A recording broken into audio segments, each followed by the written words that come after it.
2 de junio, un día como cualquier otro, el sol de la tarde se filtraba entre las hojas de los árboles, pintando manchas doradas sobre el suelo de la ciudad.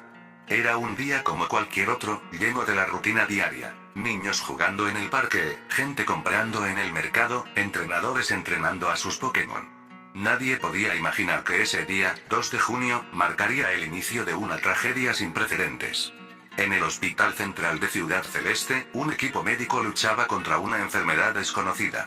Un joven entrenador, llamado Daniel, había sido ingresado con síntomas extraños: fiebre alta, convulsiones y un comportamiento errático. Los análisis de sangre revelaron algo aterrador: un virus desconocido, al que llamaron VM2, estaba infectando su cuerpo. Daniel, un joven entusiasta y lleno de vida, se convirtió en el primer caso confirmado de la enfermedad. Nadie podía comprender la rapidez con la que el virus se propagaba, ni la agresividad con la que atacaba el sistema nervioso. Los médicos estaban desesperados, sin respuestas ni tratamientos. Las noticias sobre el caso de Daniel se extendieron rápidamente, pero fueron recibidas con escepticismo. Es una exageración, decían algunos. Un simple virus, nada que no se pueda controlar. Otros, más cautelosos, comenzaron a observar a sus compañeros con desconfianza, temiendo por su propia seguridad. El gobierno, en un intento por calmar la situación, emitió un comunicado asegurando que la enfermedad estaba bajo control y que se estaban tomando medidas para detener su propagación. Sin embargo, la desinformación y el sensacionalismo se apoderaron de las redes sociales, creando un caldo de cultivo para la paranoia y la negación. La gente, acostumbrada a la seguridad y la prosperidad que ofrecía el mundo Pokémon, se negaba a creer la amenaza que se cernía sobre ellos. El miedo se extendía como la pólvora, pero la desconfianza y la negación se convirtieron en un escudo para protegerse de la realidad. Este fue el día en que el mundo cambió para siempre, aunque nadie lo sabía aún. El día en que la amenaza del VM2 se hizo realidad, aunque la mayoría se negaba a aceptarlo. Junio 9. El 83% de la población de la región de Kalos está infectada. La cifra, publicada por la Organización Mundial de la Salud Pokémon, OMSP, causó conmoción en todo el mundo. Kalos, una región que siempre se había considerado un ejemplo de progreso y desarrollo, se había convertido en un epicentro de la enfermedad. Las imágenes que llegaban de Kalos eran desgarradoras. Ciudades abandonadas, hospitales abarrotados y calles desiertas. El virus VM2, que se propagaba a través de las mordeduras, las salpicaduras de sangre y el contacto físico, se había extendido sin control. Los científicos y los entrenadores trabajaban sin descanso para encontrar una cura, pero la situación parecía empeorar con cada hora que pasaba. La esperanza se desvanecía, y el miedo se apoderaba de la gente. 23 de junio, VM2 aparece en Kanto. La noticia llegó como un golpe de viento helado. El virus VM2, que había devastado Kalos y se extendía por otras regiones, había llegado a Kanto. El pánico se apoderó de la región, un lugar que siempre se había considerado un oasis de paz y prosperidad.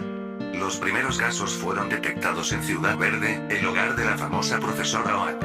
La noticia se extendió como la pólvora, paralizando la vida cotidiana. Las calles se vaciaron, los entrenadores dejaron de entrenar y la gente se encerró en sus casas, temiendo por su seguridad. El gobierno de Kanto, con un peso enorme sobre sus hombros, decretó el estado de emergencia, imponiendo medidas de cuarentena y restringiendo el movimiento de personas y Pokémon. Los hospitales se llenaron de enfermos, los médicos trabajaban sin descanso, pero la situación parecía empeorar cada hora. En un mundo donde la esperanza se desvanecía, los entrenadores de Kanto se enfrentaban a una dura realidad. El virus VM2 no discriminaba, atacaba a humanos y Pokémon por igual. 27 de junio. Hemos detonado en un esfuerzo final para aislar a los portadores de la peste. Se detonó un pulso electromagnético sobre Kanto y Johto.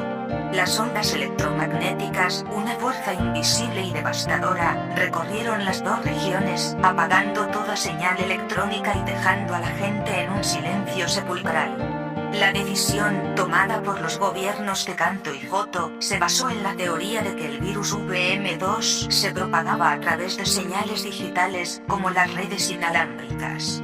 Aunque la medida era desesperada, se consideraba la única opción para evitar que la infección se extendiera aún más. El provocó un caos sin precedentes. Las redes de comunicación colapsaron, los sistemas de energía se apagaron, los dispositivos electrónicos se inutilizaron y la vida tal como la conocían se detuvo de golpe. Las ciudades se sumieron en la oscuridad, la gente se enfrentó a la incertidumbre y el miedo se apoderó de todos. 30 de junio. VM2 se extiende a Lola, el gobierno se colapsa en 3 días. La noticia llegó como un golpe de gracia. El virus VM2, que había devastado Kalos, Kanto y Johto, había llegado a Lola. La región, conocida por su exuberante vegetación y hermosas playas, se convertía en el último bastión de esperanza, pero la esperanza se estaba agotando rápidamente. El gobierno, ya debilitado por la crisis, se desmoronó en solo 3 días.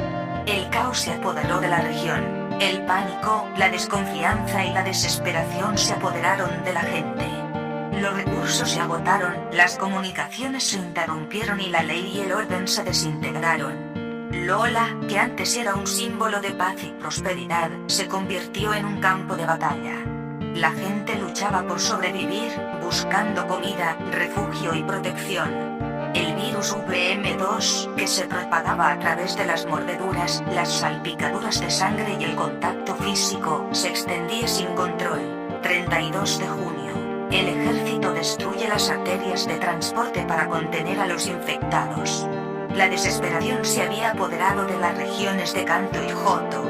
El virus VM2 se extendía sin control y los gobiernos, en un intento desesperado por contener la epidemia, recurrieron a medidas drásticas. El ejército recibió la orden de destruir las arterias de transporte, carreteras, ferrocarriles y vías aéreas.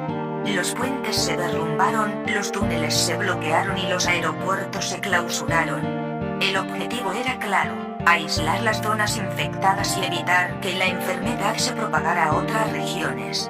Las ciudades se convirtieron en islas aisladas, separadas por barreras de acero y hormigón.